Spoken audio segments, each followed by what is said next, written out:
Have you ever looked for a new job and noticed that your skills no longer match? Do you feel that your studies prepared you for the real world? How do we train young Europeans for the jobs of the future? From the heart of Europe to the whole world. This is What's the Matter?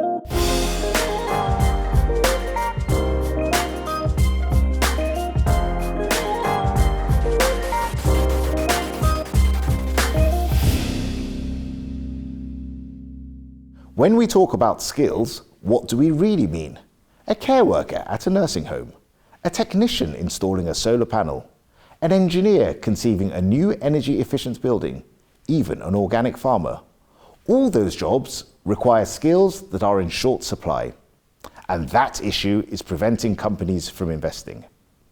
In fact, according to European Investment Bank research, 85% of EU firms say their struggle to find employees with the right skills is weighing on investment.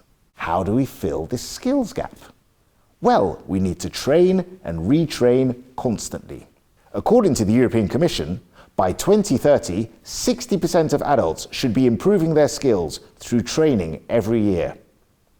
By then, the European Union will need 20 million information and communication technology specialists. Those are the facts. To learn more about this, Mercedes is with the experts who have all the answers.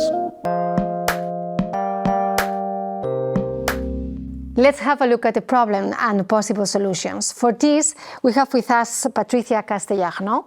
Patricia is Head of Education and Public Research at the European Investment Bank. Welcome, Patricia. And Emily Sinnott, Head of Policy and Strategy in the EIB's Economics Department. Thank you for joining us today. Patricia, we have just heard about the difficulties the European companies have finding workers with the right skills. But what do we mean when we say skills in this context? So skills really is a combination of knowledge, competencies and abilities that a person will develop through life, during his studies or at work. So for instance, how do you install a heat pump? Or personal skills, how do you collaborate with your colleagues? But what's most important here really is that skills is a lifelong journey and that people should be encouraged and supported to develop their skills throughout their life. So a lifelong journey, let's not forget this. Emily, I guess that in the EU, some countries are better than others in giving people the skills that the labor market needs, right? In our survey that we do of corporates at the EIB, looking at investment, when we ask firms what are the obstacles to investment, 85% across Europe cite skills as a big issue. And this holds across all countries, regions, and it's particularly the case for activities like digitalization or decarbonization. And which country performs better when it comes to skills? Well, according to this EIB's investment report, is Finland. Let's try to understand why. We go to Helsinki. Christina Radma. You're right. Finland is a success story in education and skills.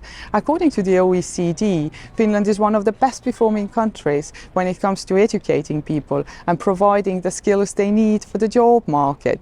Students are happy, teachers feel valued, and the system is working. Let me give you one example. More than 90% of Finnish residents between the ages of 25 and 34 have completed their secondary education, and almost half of them have completed their higher education, such as university or a vocational training program. And very often these programs include experience gained in the workplace. Finnish adults also score higher in numeracy and literacy compared to the other OECD countries. The conclusion is simple. When it comes to professional skills, Finland tops the other EU countries.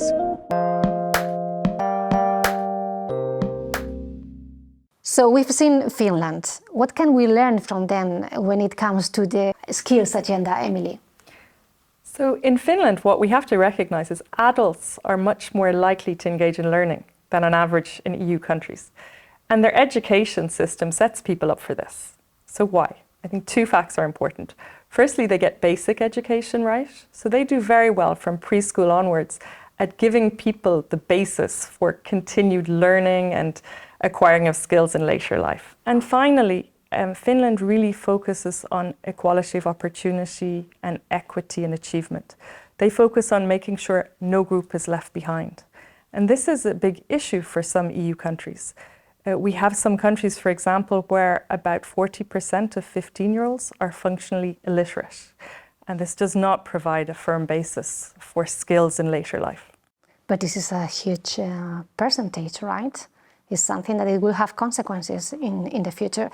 Patricia, thinking of universities, what is needed to ensure that universities will be relevant for the education that is needed for the future labor market? We expect from universities is really to have processes in place to allow them to understand what are the market needs. And by that I mean, for instance, having data analytics to allow them to follow up, monitor on the demand for skills. And with this information, that can really guide their strategies and where they decide to put the focus of programs. Then second element, very important, is budget. And their governments need to support universities to invest in infrastructure, equipment, research, so that they can really implement their strategy and in the end remain relevant for the labor market. We have seen the situation in Finland. Now we go to Italy. Lorenzo Squintani, where are you? I'm here today in Italy at Sapienza University, Rome. With over 700 years of history and 120,000 students, Sapienza is not only one of the oldest universities in the world, but is also the largest one in Europe. According to one of the most popular university rankings, the QS World, Sapienza is also one of the top ones in Italy in terms of students' employability. Sapienza is also one of the main Italian universities that receives support from the European Investment Bank, which invested nearly 3 billion euros over the past 10 years to renovate and modernize Italian universities and schools. The goal is to prepare students for the challenges of tomorrow and to respond to the labor market needs in Italy and in Europe.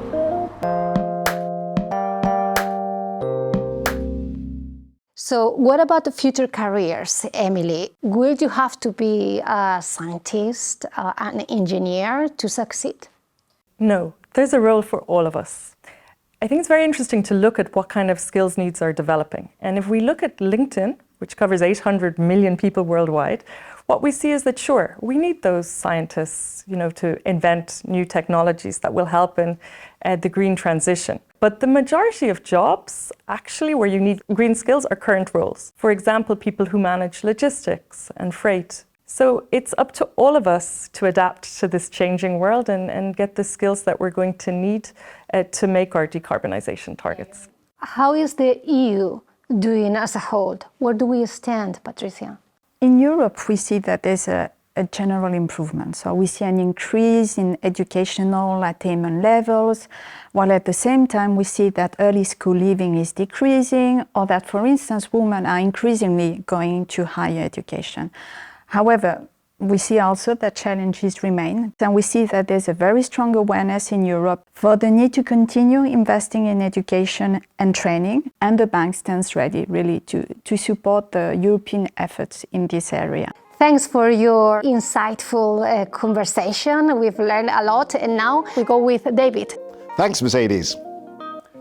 Now we have the facts. It's clear that education and skills go hand in hand and are crucial for Europe's future.